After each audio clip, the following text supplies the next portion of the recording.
మహిమపరచుకుందాం. దేవునికి స్తోత్రం స్తోత్రం స్తోత్రం. లూకా సువార్త 13వ అధ్యాయంలో నుంచి లూకా సువార్త 13వ అధ్యాయము 6 నుంచి 9 వచనాలు చదువుకుందాం.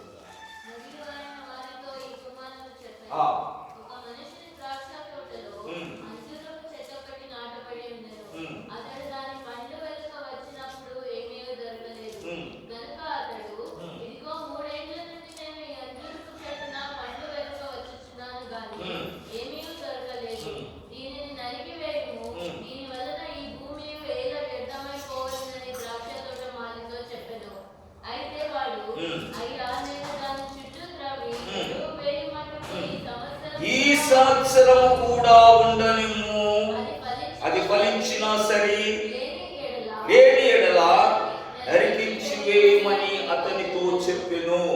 ఈ సంవత్సరం కూడా ఉండనిమ్ము. దేవుని పరిశుద్ధ నామమునకు స్తోత్రం. దేవుని బిడ్డలారా, యేసు ప్రభువు ఒక ఉపమానాన్ని చెప్పాడు. ఎందుకొరకు ఈ ఉపమానం చెప్పాడు? అసలు ఎందుకొరకు ఈ ఉపమానం చెప్పాడు?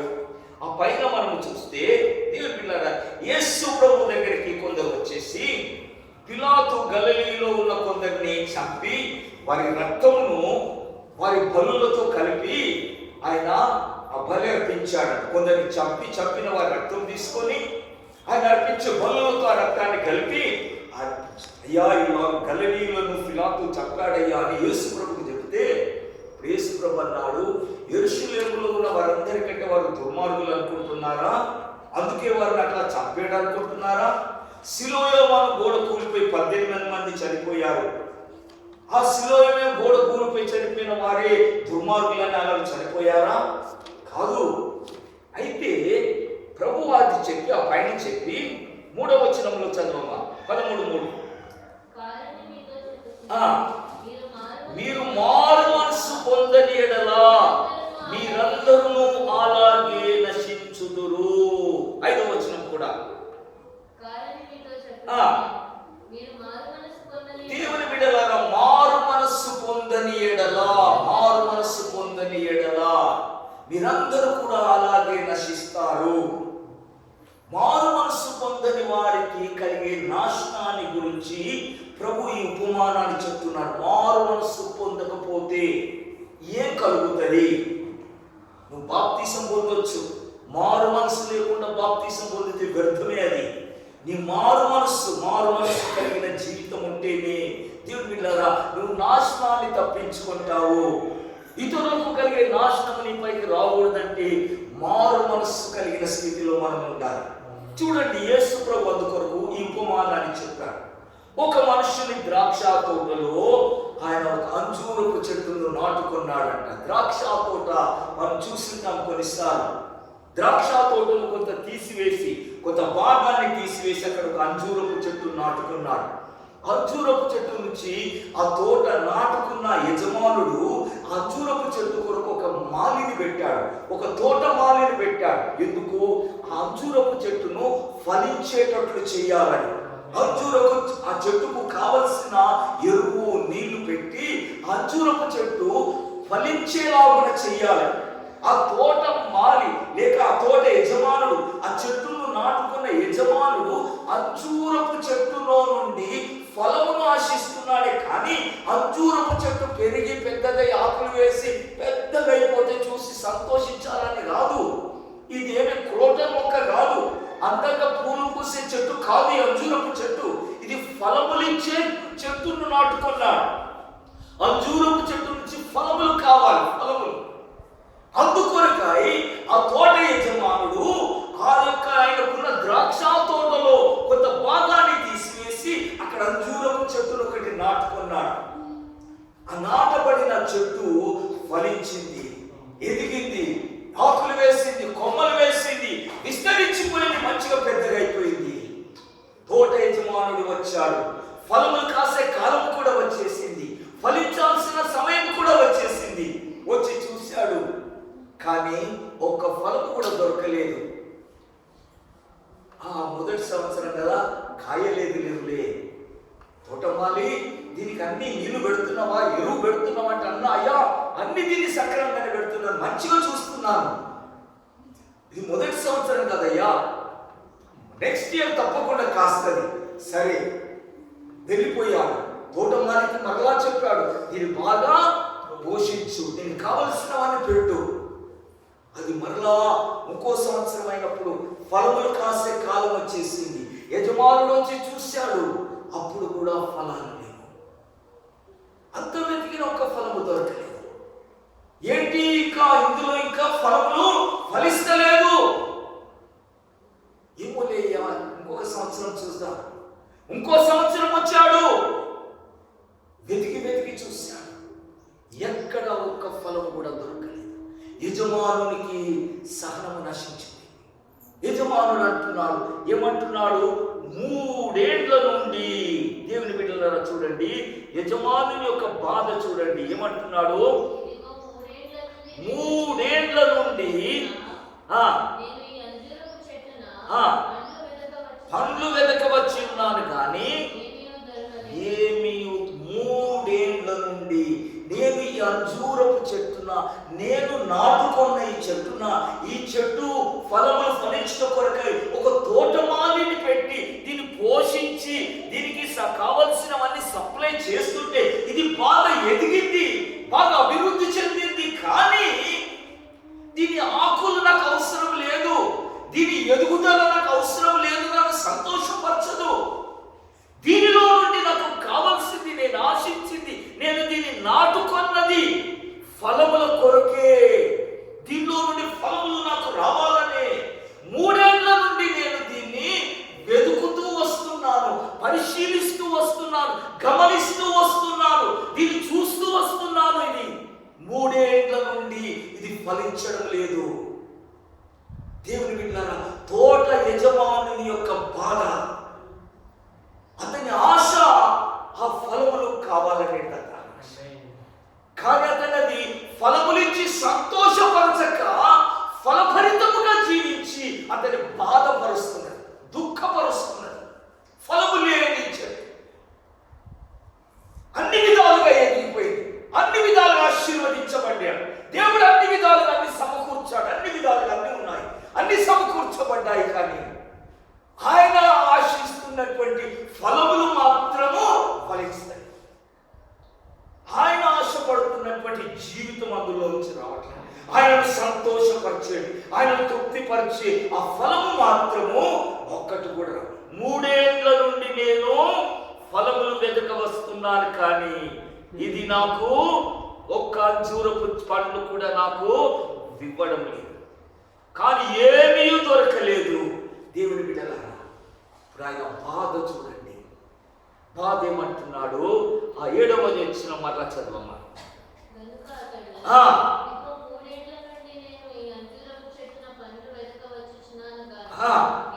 ఏమీ దొరకలేదు, దీనిని నరికివేయము, దీని వలన.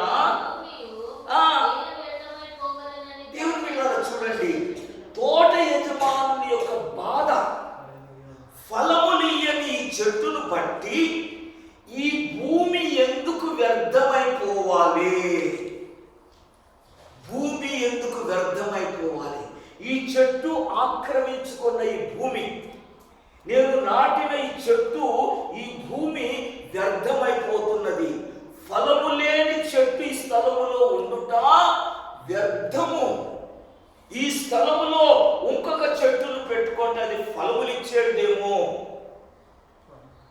ఇప్పుడు చెట్టుకు విలువ, చెట్టు నాటబడిన భూమికి విలువ, భూమికి విలువ, భూమికి విలువ. దేవుని బిడ్డలారా, మనము నాటబడిన చెట్టులం, నువ్వు నేను నాటబడిన చెట్టులం. ఎక్కడ నాటబడ్డాము? ఒక తోటలో నాటబడిన చెట్టు, ఒక శ్రేష్టమైన భూమిలో నాటబడిన చెట్టు. యెషయా గ్రంథం 5వ అధ్యాయంలో చూడండి, ఆ యొక్క నాటబడిన చెట్టు యొక్క ఆ యొక్క భూమి యొక్క వాల్యూ ఎటువంటిదో, ఆ భూమి ఎటువంటి సారవంతమైనదో ఒకసారి మనం చూద్దాం. 5వ అధ్యాయం మొదటి వచనం చదువమ్మా.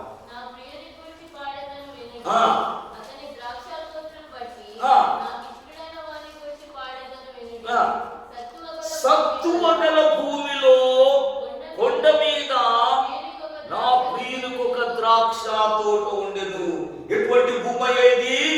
సత్తువ గల భూమిలో, సారవంతమైన భూమిలో ఎరువులు వేయవలసిన పని లేదు ఇక్కడ. ఇది సత్తువ గల భూమి. ఈ భూమిలో అన్నిటిని సమకూర్చబడి ఉన్న భూమిలో ఆయన తన ప్రియుడు ఒకరికొక తోటను నాటుకున్నాడు. ఆ తోటలో ఇప్పుడు నిన్ను నాటుకున్నాడు. ఒక అంజూరపు చెట్టుగా నిన్ను నాటుకున్నాడు. దేవుని బిడ్డ సత్తువ గల భూమిలో నాటుకున్నాడు. దేవుని సంఘము సత్తువ గల భూమి. దేవుని ఉపదేశం కలిగిన సంఘము సత్తువ గల భూమి. దేవుని బిడ్డలారా, ఈ సంఘములో నువ్వు నాటబడ్డావంటే, ఈ సంఘములో నీవు స్థాపించబడ్డావంటే, ఈ సంఘములో నీవు దేవుని చేత ఏర్పరచబడి ఉన్నావంటే, దేవుడు నీ నుండి ఆశిస్తున్నది ఏంటిది? నీ అభివృద్ధి కాదు, నీ యొక్క క్షేమమును కాదు. నేను అన్ని విధాలుగా విస్తరించబడ్డాను, నా పంటలు పండుతున్నాయి, నా ఇల్లు కట్టుకున్నానని మంచిదే. కానీ దానికి తోడే కావాలి, ఫలము కావాలి. ఆయనను సంతోషపరిచే ఫలము కావాలి. ఆయన ఫలమును ఆశిస్తున్నాడు. కానీ మన క్షేమాభివృద్ధి కొరకు మనకు అన్ని దయచేశాడు. ఆ చెట్టు పెద్దగా పెరిగి అభివృద్ధి కావాలని, అభివృద్ధి ఏం కావాలి? అందులో నుంచి ఫలములు రావాలి. ఆయన ఫలములను ఆశిస్తున్నాడు. దేవుడు ఫలము లేని చెట్టు ఈ స్థలములు ఎందుకు వ్యర్థం? నేను ఇన్ని చేసి ఏం లాభం దీనికి? ఈ చెట్టు కొరకు ఒక తోటమాలిని పెట్టాను, ఎరువు వేస్తున్నాడు, చుట్టూ తవ్వుతున్నాడు, రాళ్ళు తీసేస్తున్నాడు, దుష్ట మృగాలు రాకుండా కాపాడుతున్నాడు, ఏ తెగులుని గుడారాన్ని సమీపించకుండా చేస్తున్నాడు, నీకు కావలసినవని సమకూరుస్తున్నాడు, ఆరోగ్యం ఇస్తున్నాడు, పోషిస్తున్నాడు, అభివృద్ధి పరుస్తున్నాడు, వాక్యముతో దినదినము నేను తృప్తిపరుస్తున్నాడు, ప్రతి దినము నీళ్లు పోస్తున్నాడు, అన్ని చేస్తున్నాడు. నువ్వు అభివృద్ధి చెందావు, ఆశీర్వదించబడ్డావు, అన్ని సమకూర్చాడు. నీకు ఎదిగిపోయావు, సొగసుగా అయిపోయావు. కానీ నిన్ను నీ స్థలములో నాటుకున్న నీ యజమానుడు నీ నుండి అది ఆశించడం లేదు. నీకు కావలసినవన్నీ ఆయన ఇచ్చాడు. కానీ ఆయన కావలసిన ఒక్క ఫలమును ఆయన ఆశపడుతున్నాడు. ఆత్మీయ ఫలముల కొరకు ఆయన మనలో నుండి చూస్తున్నాడు. ఆత్మీయం యొక్క జీవితం కొరకు ఆయన మనల్ని ఆశిస్తున్నాడు. మన భౌతికమైన క్షేమాభివృద్ధిని కాదు ఆయన కోరుతుంది. అది మన కొరకు. అది మన భౌతిక క్షేమాభివృద్ధి మన కొరకు. కానీ దేవుని కొరకు, మనలో నుండి దేవుని కొరకు రావాల్సింది ఆత్మ ఫలం. దేవుని సంతోషపరిచే జీవితము, దేవుని తృప్తిపరిచే జీవితము. అంజూరపు పండు దేవుని తృప్తిపరిచేడు, మాధుర్యము కలిగిన పండు. చూడండి, న్యాయాధిపతుల గ్రంథంలో ఒకసారి చూడండి, 9వ అధ్యాయము. న్యాయాధిపతుల గ్రంథం 9వ అధ్యాయము 11వ వచనం చూడాలి. అంజూరపు చెట్టు నా మాధుర్యమును, నా మంచి ఫలమును నేనీయక మానుదునా అని. అంజూరపు చెట్టు దగ్గరికి అన్ని చెట్లు వచ్చాయి. అమ్మ అంజూరపు చెట్టు, నువ్వు చాలా మంచి చెట్టు కనుక నువ్వు మా మీద రాజు అయి ఉండు, మమ్మల్ని పరిపాలించి అని చెట్లన్నీ వచ్చి రిక్వెస్ట్ చేశాయి.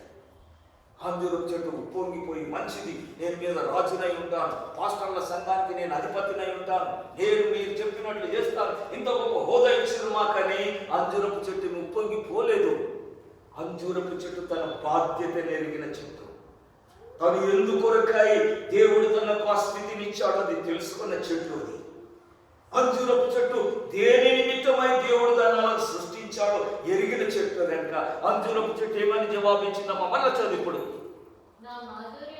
అంజూరపు చెట్టు నా మాధుర్యమును, నా మంచి ఫలమును నేనీయక మానుదునా. దేవుని బిడ్డలారా, నేను చెట్ల మీద పైకి అంజూరపు చెట్ల మీద రాజునై ఉండి ఇటు అటు ఊగుటకు. దేవుని బిడ్డలారా, ఇటు అటు ఊగితే నీలో నుండి ఫలములు రావు. నీ జీవితం స్థిరముగా ఉండాలి. నీ జీవితం నాటబడినది, నీ జీవితం స్థిరపరచబడింది. నీ జీవితం దేవుని సంఘములో, సత్తువ గల భూమిలో, వాక్యము కలిగిన భూమిలో, పరిశుద్ధాత్మని అనుభవం కలిగిన భూమిలో, దేవుని సంఘములో నువ్వు నాటబడిన చెట్టువు. నీలో నుండి ఆయన ఫలములను ఆశిస్తున్నాడు. కానీ నీ క్షేమాభివృద్ధిని మాత్రమే కాదు, నీ క్షేమాభివృద్ధి కలిగించిన దేవుడు నీలో నుంచి ఫలములను ఆశిస్తున్నాడు. దేవుని బిడ్డలారా, నీ మాధుర్యమైన మంచి ఫలం, సంతోషపరిచే ఫలం. ఇతరులు నీ ఫలమును చూసి, నీ ఫలమును తిని ఇతరులు సంతోషపడతారు. నీ ఆత్మీయ జీవితమును చూసి, నీ ఆత్మీయ ప్రవర్తనను చూసి సంతోషపరచబడతారు. అంతేకాని మనకు కలిగినటువంటి స్థితిని బట్టి ఇటు అటు ఊగే స్థితిలో మనం ఉండకూడదు. ఎటు పడితే అటు దేవుని బిడ్డలారా మనం వెళ్ళిపోయే స్థితి ఉండకూడదు. సత్తువ గల భూమిలో నిన్ను బట్టి భూమి వ్యర్థమైపోకూడదు. ఈ సంఘములో నువ్వు ఉన్నావంటే నీకు ఇవ్వబడిన స్థానం శ్రేష్టమైనది. ఇక్కడ నీవు నాటబడినవంటే ఒక శ్రేష్టత నీకున్నది, ఒక ప్రయోజనం నీ వల్ల ఉన్నది. నీ వల్ల దేవునికి కావలసినటువంటి మాధుర్యమైన ఫలములిచ్చే స్థలంలో నువ్వు ఉంచబడ్డావు, నాటబడ్డావు. దేవుని బిడ్డలారా, ఈ సత్తువ కలిగిన భూమి ఇది. ఇది కొండ మీద ఏర్పరచబడిన భూమి ఇది. దేవుని బిడ్డలారా, అనేకులకు వెలిగించిన కొరకై పైన నాటబడినటువంటి దీపస్తంభం వలె ఉన్నటువంటి సంఘములో నువ్వు నాటబడ్డావు. సత్తువ గల భూమిలో నువ్వు నాటబడిన ధానవు. నిన్ను బట్టి ఈ సత్తువ గల భూమి వ్యర్థము కాకూడదు.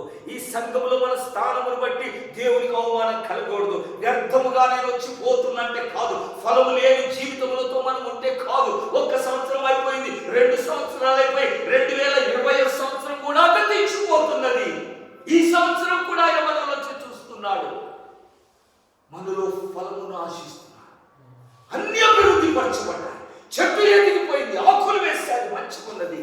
కానీ అందులో ఆయన ఇష్టపడుతున్నది మాధుర్యమైన మంచి ఒక్క ఫలం ఉన్న ఆ చెట్టును నరికివేయని చెప్పేవాడు కాడు.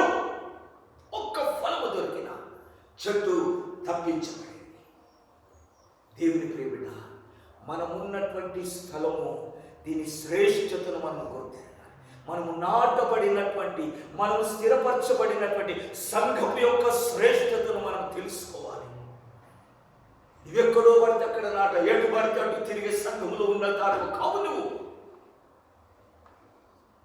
స్థిరముగా ఉన్నటువంటి సంఘం, స్థిరపరచబడిన సంఘం. దేవులారా, దేవుడు మనల్ని దర్శింపవస్తున్నాడు. ప్రతి దినం మనల్ని దర్శిస్తున్నాడు, ప్రతి దినం మనల్ని చూడవస్తున్నాడు, ప్రతి దినం మనల్ని పరీక్షించవస్తున్నాడు. 3 ఏళ్ల నుండి నేను దీంట్లో ఫలములు వెదక వస్తున్నాను. ఫలించే కాలం వచ్చినప్పుడు ఆయనకి ఇష్టమైన ఫలము లేకుంటే, ఆయనకు కావలసిన జీవితము లేకుంటే, ఆయన మనల్ని దర్శించినప్పుడు, మనల్ని చూసినప్పుడు, దేవుని బిడ్డలారా ఆయనకి ఇష్టమైనటువంటి ఫలములు లేకుంటే ఆయన బాధపడిపోతున్నాడు. అయ్యో, నేను వీరికి ఇన్ని ఉపకారాలు చేస్తేనే, ఇన్ని మేలులు చేస్తేనే, కానీ నన్ను సంతోషపరిచే జీవితం లేదే, నన్ను తృప్తిపరిచే జీవితం వీరిలో కనబడట్లేదని దేవుని బిడ్డ, నిన్ను నాటుకున్నవాడు, నిన్ను ఏర్పరచుకున్నవాడు ఆయన బాధపడిపోతున్నాడు. కనుక దేవుని బిడ్డలారా, ఆయనకి ఇష్టమైన ఫలములు ఫలించడం కొరకాయ ఆయన అంటున్నాడు. ఆ తోటమాలి అంటున్నాడు. చదవండి కిందికి, 8వ వచనం చదవమ్మా. అయితే ఆ తోటమాలి, అయ్యా నేను దాని చుట్టూ త్రొవ్వి ఎరువు వేయి మటుకు ఈ సంవత్సరము కూడా ఉండనిమ్ము, ఈ సంవత్సరము కూడా ఉండనిమ్ము. దేవుని బిడ్డ, మన జీవితంలో ఒక సంవత్సరం మనకు అనుగ్రహించబడుతున్నదంటే ఆ తోటమాలి బతిమలాడుకున్న దాన్ని బట్టి, ఆయన బతిమలాడుకున్న దాన్ని బట్టి ఈ సంవత్సరం మనం మిగిలించబడ్డాము. ఎందుకొరకు? ఈ సంవత్సరం ఉండనియ్యా, నేను దాని చుట్టూ త్రవ్వుతా.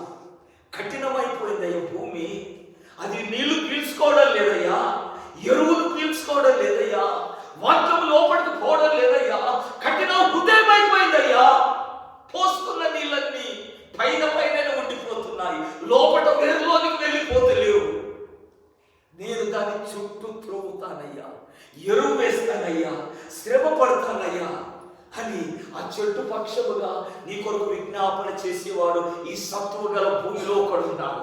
హల్లెలూయా, హల్లెలూయా. నీ కొరకు విజ్ఞాపన చేస్తున్నాడు, నీ కొరకు విజ్ఞాపన చేస్తున్నాడు. ఒక్కొక్కరి కొరకు ప్రార్థించే సంఘములో ఉన్నారు కొందరు. దేవుని బిడ్డలారా, ఎందుకొరకు నువ్వు ఫలించాలి, ఈ సంవత్సరమైన ఫలించాలి. ఈ సంవత్సరం కూడా ఫలము లేని జీవితంలోనే, ఫలించలేని జీవితంలోనే ఉంటే మనము నరికి వేయబడుట నిశ్చయము. అనగా సత్వగల భూమిలో నుండి మనము తొలగించబడతాము. ఎత్తబడే సంఘములో నుండి నువ్వు పక్కకు వెళ్ళిపోతావు. ఈ గుంపులో నుండి బయటికి తీసివేయబడతావు. నీ కొరకాయి ఇదిగో ప్రయాసపడుతున్న నీ తోటమాలికుడు ఉన్నాడు. దేవుని బిడ్డలారా, ఆయన నీ పక్షముగా ఆయన యజమానులతో విజ్ఞాపన చేస్తున్నాడు. నీవు విజ్ఞాపన చేస్తే నీకు అర్థమవుతలేదు నీ స్థితి.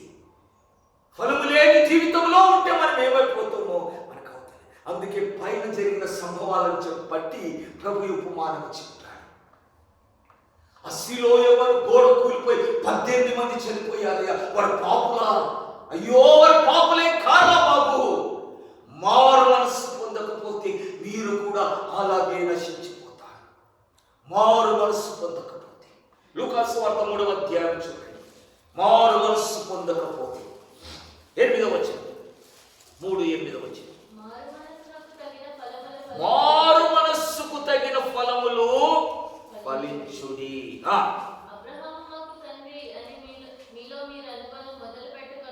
9వ వచనం చదవండి.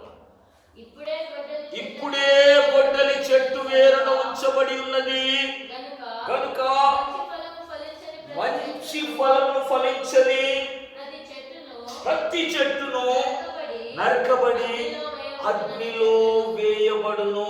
దేవునికి స్తోత్రం. మారు మనస్సుకు తగిన ఫలములు ఫలించండి.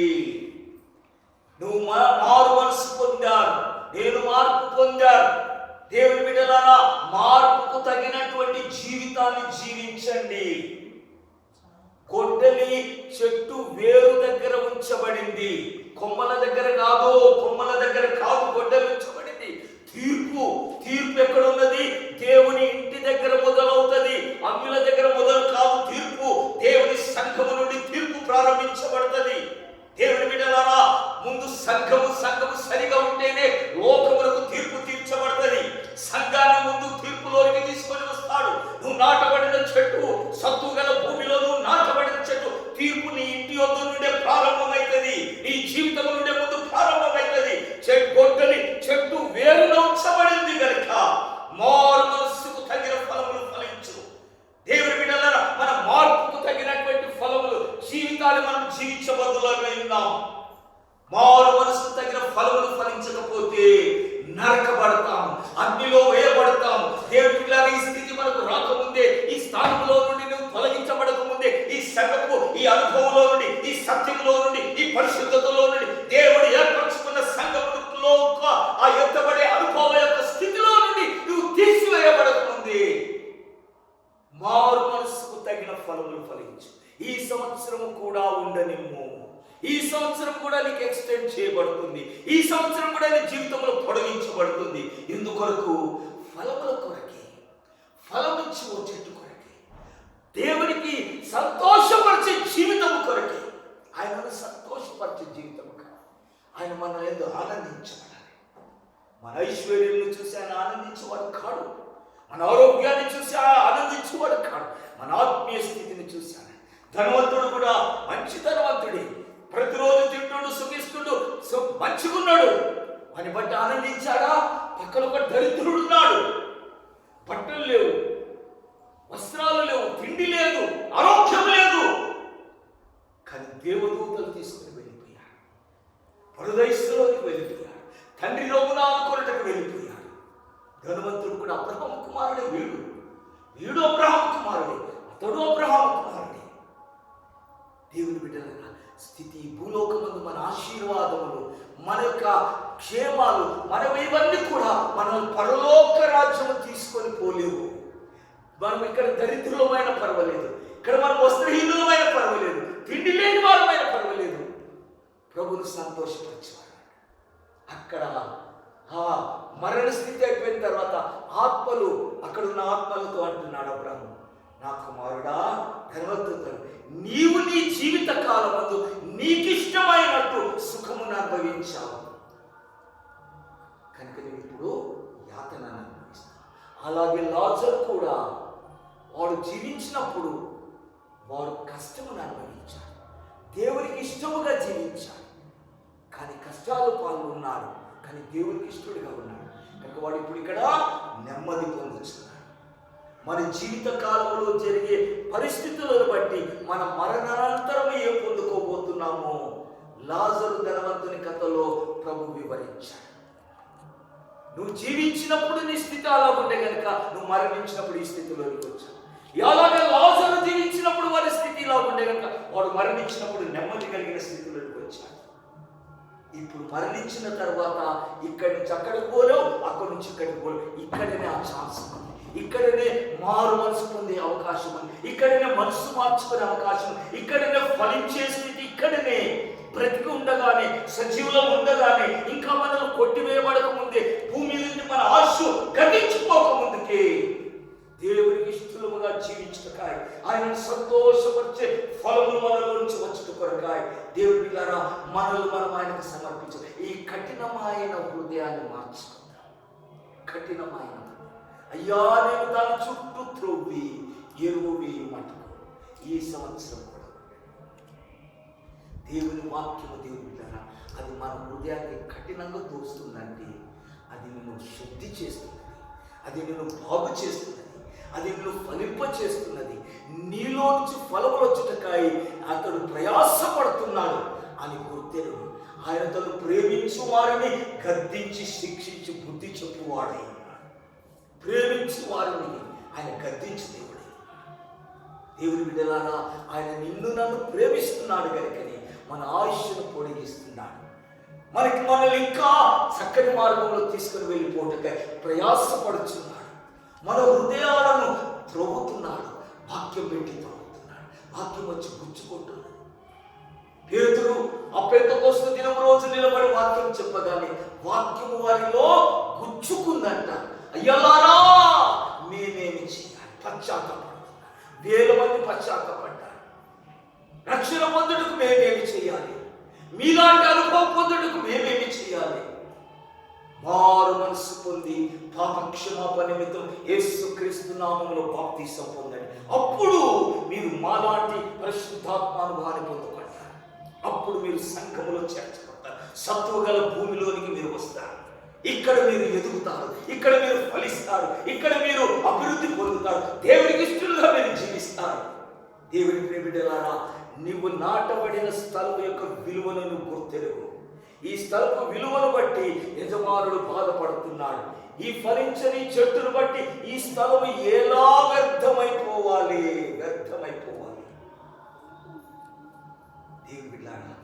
దేవుడు మనకు అనుగ్రహించిన స్థితి, సంఘ స్థితి ఎంతో ఉన్నతమైన స్థితి, ఎంతో పరిశుద్ధమైన స్థితి, ఎంతో వాల్యూ కలిగినది. మన జీవితం, మన సహవాసం.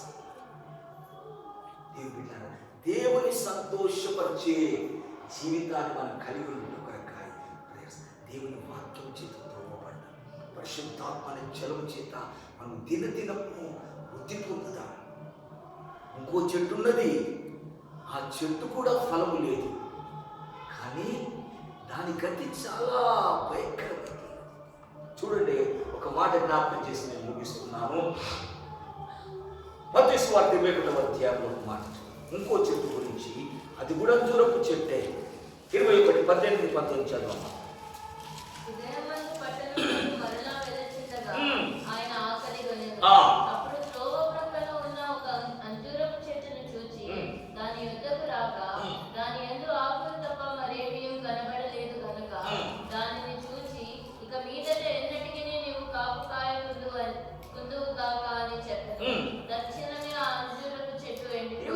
చూడండి, ఇది ఇంత మన చదివిన అంజూరపు చెట్టు తోటలో నాటబడిన అంజూరపు చెట్టు. ఇప్పుడు ఇక్కడ ప్రభు చూస్తున్న అంజూరపు చెట్టు ఎక్కడ ఉంది? ఇది త్రోవ ప్రక్కన ఉన్న అంజూరపు చెట్టు. దీనికి తోటమాలి లేడు, దీనికి మంచి చెడులు చూసుకునేవాడు కూడా లేడు, దీని కొరకు విజ్ఞాపన చేసేవాడు లేడు. ఆ చెట్టును నరికివేయంటారు, తోటమాల నుంచి అడ్డపడ్డాడు. అయ్యా అయ్యా అయ్యా కనికరించయ్యా, నేను ప్రయాసపడతానయ్యా, ఇంకొక సంవత్సరం ఉండని అయ్యా, నేను ఫలించేటట్లు చేస్తాను, నేను ప్రయాసపడతానని ఈ అంజూరపు చెట్టు కొరకు విజ్ఞాపన చేసేవాడు కూడా ఉన్నాడు. ఇక్కడ త్రోవ పక్కన ఒక అంజూరపు చెట్టు ఉంది, దీంట్లో ఆకులు ఉన్నాయి, మంచిగా ఎదిగింది. ఆకులు గల ఒక అంజూరపు చెట్టును చూసి, ఆకులు గల ఒక అంజూరపు చెట్టు ప్రభువును ఆకర్షించింది ఆ చెట్టు. ప్రభు ఆశతో ఉన్నాడు, ఆకలితో ఉన్నాడు. అంజూరపు చెట్టు నన్ను తృప్తిపరుస్తుందని అనుకున్నాడు. అంజూరపు చెట్టు వలన నా యొక్క ఆకలి తీర్తదని ప్రభు ఆశపడి దాని యొద్దకు వెళ్ళాడు, ఆశతో వెళ్ళాడు. దేవుని బిడ్డలారా, వెళ్ళి ఆకులన్నీ తీసి చూస్తున్నాడు. దాని ఎంతో మంచిగా సొగసుగా ఎదిగింది, అంత అభివృద్ధి పొందింది, అన్ని క్షేమాలు ఉన్నాయి. అన్ని విషయాలలో, కుటుంబములో, ఉద్యోగములో, అన్ని విషయాలలో అభివృద్ధి ఉంది, పచ్చగా ఉన్నది. ఇందులో ఒక్క ఫలమన్న దొరకదా? నేను ఇంతగా ఆశీర్వదించిన ఈ చెట్టుని ఆకులు వేసి ఇంత ఆశీర్వదించబడిన దాంట్లో నన్ను తృప్తిపరిచే ఒక్క పండు దొరకదా అని ఆశతో వెళ్ళి దాన్ని వెతికాడంట. ఆకులన్నీ పక్కకి జరిపి చూస్తున్నాడు. అంజూరపు చెట్టు ఆకుల లోపట ఉంటుంది, ఆ కాండము దగ్గర ఉంటుంది ఒకటి. వెతికితే ఒక్క పండు కూడా అంజూరపు చెట్టులో దొరకలేదు. దేవుని బిడ్డలారా, ఎంతో నిరాశపరిచింది ప్రభువును తృప్తిపరచలేకపోయింది. ప్రభుకు కోపం పుట్టించేసింది. ఎందుకొరకు? మార్కు సువార్తలో అంజూరపు పండ్ల కాలం అని కూడా ఉంటుంది. అంజూరపు పండ్ల కాలం కాని కాలంలో ఈ అంజూరపు చెట్టు ఆకులు ఎందుకు కలిగి ఉంది? అంజూరపు చెట్టు యొక్క స్వభావం ఏంటంటే, ఆకులు కలిగి ఉందంటే పండ్లు కాయలు ఉంటాయి, తప్పకుండా కాయలు వేస్తాయి. అది చిగురించుట మొదలు పెట్టిందంటే అది ఫలించుటకు ప్రారంభించింది అని అర్థం. అది ఆకులు వేసిందంటే కాయలు ఉంటాయి తప్పకుండా. ప్రభువును ఆకర్షించింది. అన్ని విధాలుగా పైకి భక్తిగానే కనబడుతున్నది, పైకి సొగసుగానే కనబడుతున్నది. దేవుడు నన్ను ఆశీర్వదించిందని అన్ని విషయాలలో చెప్పుకుంటూనే ఉన్నది. దేవుడి చేత నేను నాకు నా పిల్లలను దేవుడు ఆశీర్వదించి నన్ను ఆశీర్వదించింది, ఇది ఆశీర్వది, ఇది అన్ని ఆశీర్వాదాలే, పైకి పచ్చగానే ఉన్నది. అన్ని ప్రభు ఆ దేవుడు చేశాడు మేలని చెప్పుకుంటుంది. కానీ దేవుని సంతోషపరిచే ఒక్క ఆత్మీయ జీవితం, ఒక ఆత్మీయ ఫలం లేదు. ప్రభు దాన్ని చూసి నువ్వు నన్ను మోసపరచావు, నువ్వు నన్ను ఆకర్షించి మోసపరచావు. అన్ని చెట్ల దగ్గరికి లేవు, అక్కడ మస్తు చెట్లు. ఇశ్రాయేల్ దేశంలో ఎటు పడితే అటు చెట్లు ఉంటాయి, దారి పక్కన ఎక్కడ పడితే అక్కడ ఉంటాయి. ఇది ఆకులు కలిగిన చెట్టు, పైకి భక్తి కలిగిన చెట్టు, ప్రభువుని ఆకర్షించగలిగిన చెట్టు. కానీ ప్రభువును సంతోషపరచలేకపోయింది, ప్రభువును తృప్తిపరచలేకపోయింది. ప్రభు చేత శపించబడింది. దాన్ని శపిస్తుంటే అడ్డుపడేవాడు ఒకడు రాలే. ఎందుకు? అది తోటలో ఉన్న చెట్టు కాదు, అది దారి ప్రక్కన ఉన్న చెట్టు, ఇటు అటు ఊగే చెట్టు, ఎవడు పడితే వాడు వచ్చిపోయే చెట్టు అది. దేవుని బిడ్డలారా, మనం నాటబడిన చెట్టులో, పైకి ఆకర్షించే చెట్ల వారే కాదు, ఫలములు కలిగి ఉండేటందుకు దేవుడు మనల్ని నాటుతున్నాడు. ప్రభువును సంతోషపరచాలి, ప్రభువు ఆకలి తీర్చాలి, ప్రభువును తృప్తిపరచాలి. ప్రభు మన యొద్దకు వచ్చినప్పుడు ప్రభుకి ఇష్టమైన జీవితం మనలో ఉండాలి. అప్పుడు నువ్వు నిలిచి ఉండే స్థితిలో ఉంటావు. తక్షణమే అంజూరపు చెట్టు ఎండిపోయింది. దేవుని బిడ్డలారా, దేవుడు ఈ చెట్టును తీసిపారే అనే స్థితిని మనలోనికి రావద్దు. ఎందుకు తీసేయమంటాడు? భూమి సంఘపు యొక్క స్థితి, సత్వగల భూమి, దేవుని సంఘం. దేవుని బిడ్డలారా, ఇక్కడ మనం నాటబడిన వారు, ఫలించుట కొరకై నాటబడిన వారు, సంతోషపరచుటకై నాటబడిన వారు, మాధుర్యమైన మంచి ఫలములు ఇచ్చుట కొరకై నాటబడిన వారు. పరమగీతాలు అంటారు, అంజూరపు అడలు పెట్టి నన్ను బలపరచండి అంట. అంజూరపు పండ్ల అడలు అంటే ఏంటివి? అడలు అంటే ఇప్పుడు మనము కొనుక్కొస్తుంటాం చూడండి, అవేంటి? అంజీర్ ఎండిపోయినే ఉంటాయి చూడండి, అమ్ముతారు అంజీర్లు. అవి అంజూరపు పండు ప్రెస్ చేసి ఎండబెట్టి ఇప్పుడు మనకు అమ్ముతుంటారు, మనం కొనుక్కొచ్చుకొని తింటాం, చాలా కాస్ట్లీ. అవి పెట్టి బలపరచండి అని. అంజూరపు పండు బలమిచ్చేది, శక్తినిచ్చేది, మాధుర్యమైంది, మనుషులను సంతోషపరిచేది. దేవుని బిడ్డలారా, అటువంటి జీవితం కలిగి ఉండుట కొరకై దేవుడు మనలో తన సత్తువ కలిగిన సంఘములో నాటుకున్నాడు. సత్తువ గల భూమిలో నా ప్రియునికి ఒక తోట కలదు. దేవుని బిడ్డలారా, తోటలో నీవు ఉన్నావు, నేను కాయుట కొరకాయ, నీ కొరకు ప్రయాసపడ్డకాయ నీకు ఒక తోటమాలి ఉన్నాడు. ఆయన నీ కొరకాయ విజ్ఞాపన చేస్తున్నాడు. నువ్వు నరకబడకుండానట్లుగా, శపించబడకుండానట్లుగా, తీసివేయబడకుండానట్లుగా ఈ సంవత్సరము కూడా ఉండనిమ్ము. దీన్ని నేను ఫలించేటట్లు చేస్తాను. అప్పుడు కూడా ఫలించకపోతే అయ్యా నీ ఇష్టం నాయన. దేవుని బిడ్డ, ఈ సంవత్సరం మన యొక్క పరిస్థితి ఏంటో చూస్తాం. ఈ సంవత్సరం గతించిపోవచ్చు, కానీ మన ఆత్మీయ స్థితి ప్రభు కోరుకున్నటువంటి ఫలము కలిగిన జీవితం మనం వస్తాం. మనల్ని మనం చూస్తున్నాం. మన చుట్టూ త్రోవబడుతున్నప్పుడు కఠినపరచబడిన హృదయంలో త్రోవపడాలి. అప్పుడు నీళ్లు లోపలికి వెళ్తాయి, పరిశుద్ధాత్ముడు లోపలికి వెళ్తే కార్యము జరిగి ఫలిస్తాము. ప్రార్థన చేసుకో. Hallelujah, hallelujah, hallelujah, hallelujah, hallelujah, hallelujah, hallelujah. Holy Jesus, Jesus, Jesus, Jesus, hallelujah. ఫలించు చెట్టు నీవు నిలచో, తీగగా నేను వ్యాపించకై. ఫలించు చెట్టు నీవు నిలచో, తీగగా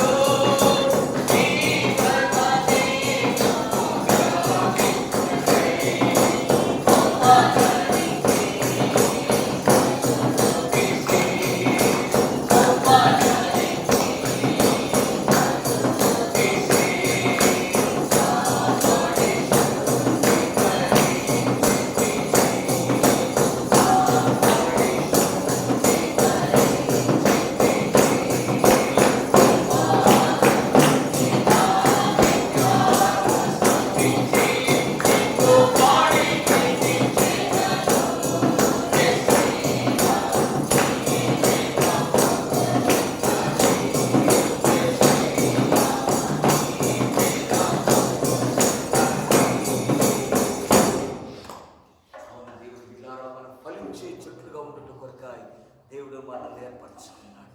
మనము దారి ప్రక్కన ఉండే చెట్లు లాగా దేవుడు మనల్ని ఏర్పరచుకోలేదు. తోటలో నాటబడిన చెట్లు, సత్తుగల భూమిలో నాటబడ్డాము. మనల్ని బట్టి ఇక్కడ ఈ ప్రదేశము, ఈ స్థలము, ఈ సంఘములో మన స్థానము వ్యర్థమైపోకూడదు. అది ప్రయోజనమై ఉండాలి. మనం ప్రయోజకులుగా ఉండాలి. తండ్రిని మహిమపరచు బిడ్డలుగా మనం ఉండాలి. మనుషులు మీ సత్క్రియలు చూసి పరలోకమందున మీ తండ్రిని మహిమపరచున్నట్లు వారి ఎదుట మీ వెలుగు ప్రకాశింపని మన సత్క్రియలే దేవుని మహిమపరచే వెలుగుగా ఈ లోకములో మనం జీవించాలి. దేవుని సత్క్రియలనే ఈ యొక్క మంచి ఫలాలను మనలో ఆయన ఆశిస్తున్నాడు కనుక అటు ఫలములు ఫలించుట కొరకాయ నువ్వు త్రోవపడు. అటు ఫలములు లేని జీవితంలో మనం ఉంటే నేడు త్రోవపడతాం. వాక్యం ద్వారా మనం త్రోవపడతాం. పరిశుద్ధాత్మనే నీళ్ళ ద్వారా మనం ఎదుగుదాము, ఫలమిచ్చే చెట్లుగా ఉందాము. మన అభివృద్ధి, భౌతిక అభివృద్ధి దేవుని సంతోషపరచలేదు. భౌతికంగా క్షేమాభివృద్ధి మంచిదే,